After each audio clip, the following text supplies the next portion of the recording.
All I did was move an iPad away from my baby doll. And somehow it took me back into the room I thought I had left long ago. Sometimes when I work, I move things to the side. I do this intentionally because I have this ritual I usually go through. It often starts before I sit down and start my creative work, especially before I start writing. It's just how my mind works, and it took me many years to figure this out. I have an office where I usually do this upstairs, but in the summertime, it can get hot.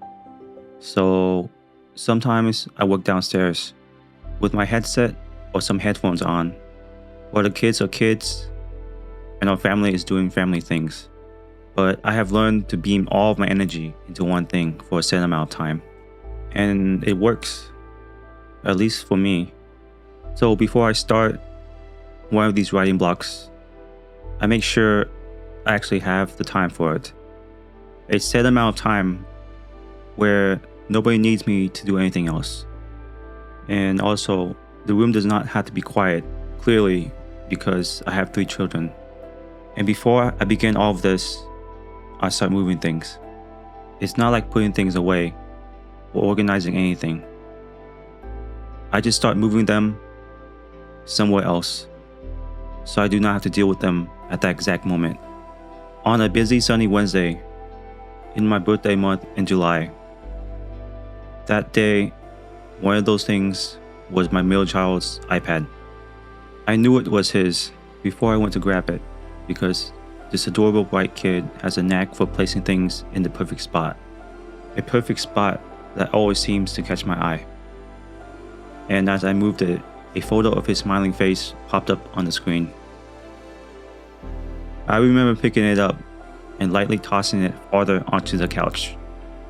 But at that moment, I also realized there was a fake baby doll dressed in a cute doggy shirt on the couch, in a spot where our 3-month-old baby sometimes lies. Nothing happened.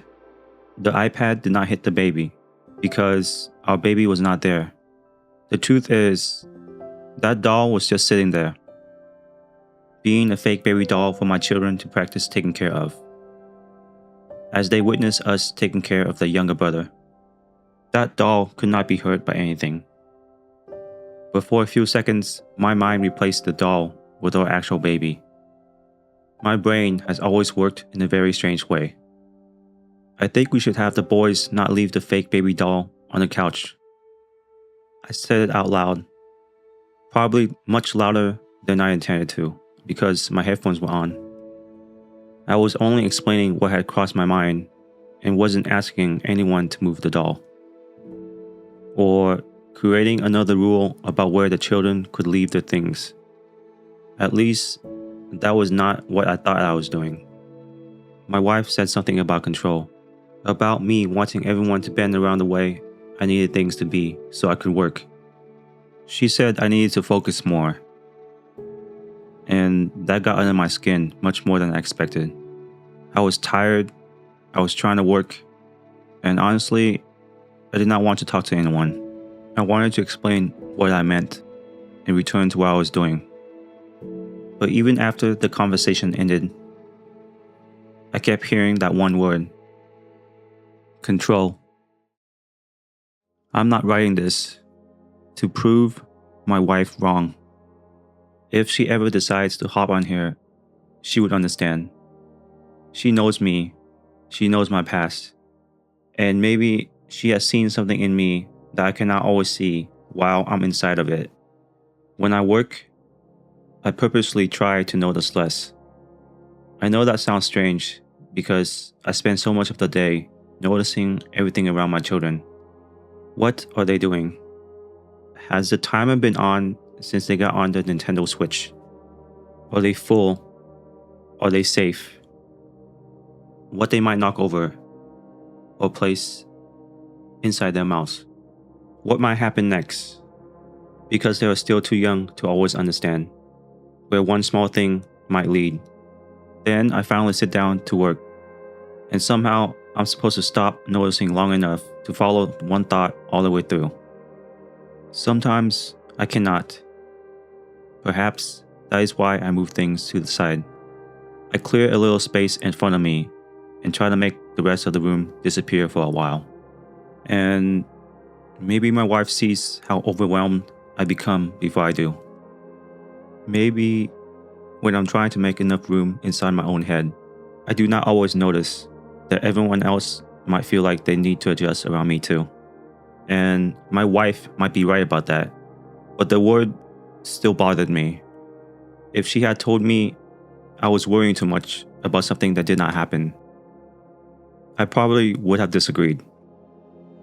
I would have explained why my mind went there, and then I would have moved on. But when that word is used, I know I can be wrong, and I know I can take a small possibility farther than the moment needed me to. This was not only about being disagreed with. In my head, I was worried about our baby. That was all I thought I was doing, but my wife was standing in the same room as me, listening to me say it, watching me move things around. And I think that was the part I did not want to hear.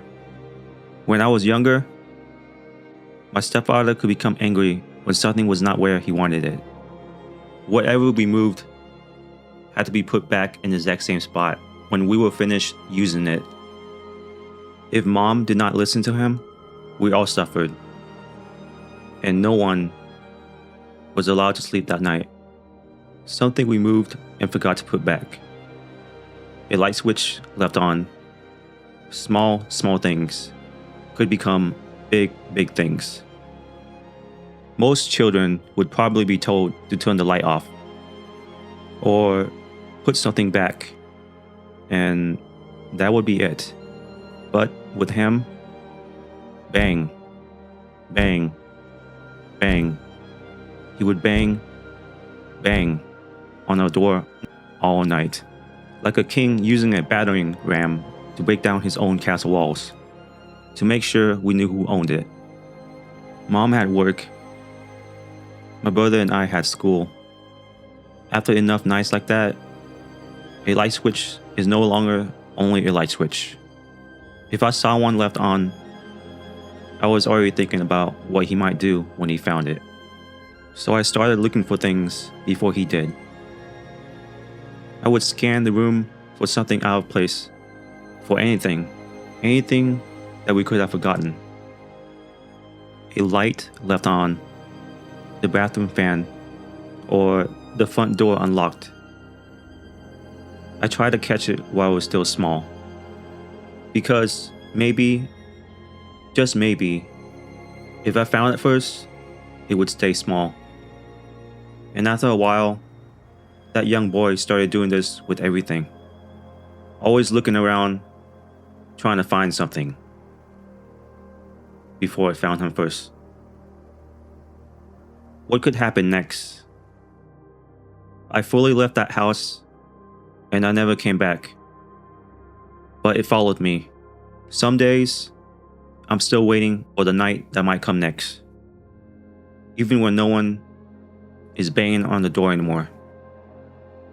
As I look back now, with 3 sons of my own, I remind myself that a baby does not understand danger the way an adult does. A young child does not always understand what might happen because of the choice he is making.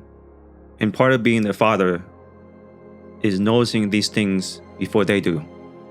Sometimes the danger is real. Dad and me leaves the stairway lights on all night, in case one of my sons ever needs light to find me. But that day, when I moved the iPad away from the fake baby doll, our baby was somewhere else. I can say that this is what parents do, and some part of it probably is. But I must admit, I don't think all of this came from becoming a father. Some of it came from the young boy who learned that something harmless could become suffering without warning. The invisible boy who tried to see everything. Because if he saw it coming early enough, he might be able to change what happens next. And that way of thinking has probably protected me, protected my children. But I'm starting to understand that something that helped the boy survive being a child should not be allowed to make every decision for the father he became. Because if dad me reacts to every possibility as if it is already happening, my children will still feel it. They cannot see all the dangers playing out inside my head, or understand why my mind went there. They will see my face go numb, hear my loud voice echo, and feel what happens to the room when the father becomes worried about something they do not understand.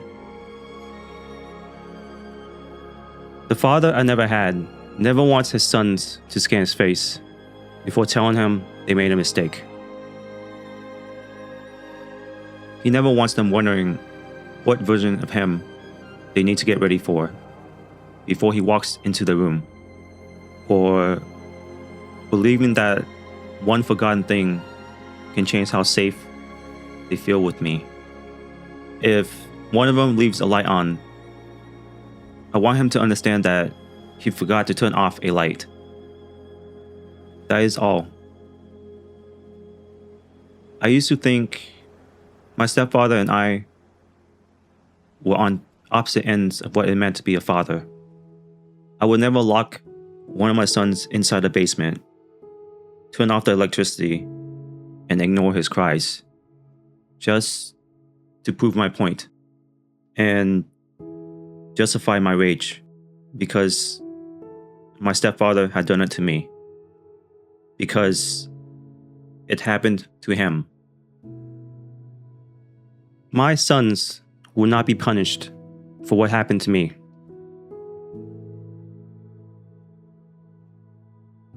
Nothing happened to the iPad. I had moved it to a different spot, away from the fake baby doll in a place where our actual baby could sometimes lie. The entire moment lasted only a few seconds. I had moved the iPad because I wanted enough room to focus on the work in front of me. I did not want to deal with everything else around me at that exact moment. And somehow, I noticed something. I had also been moving to the side. I do not want to lose the part of myself that looks ahead. I am a father. Sometimes looking ahead is how I keep my children safe. I just want to become better at recognizing when everyone is already safe. When the room is only the room we are standing in. When the doll is only a doll. And when one of my sons forgets to turn off the light, I can ask him to turn it off. Or maybe I can just turn it off myself. And that can be the end of it.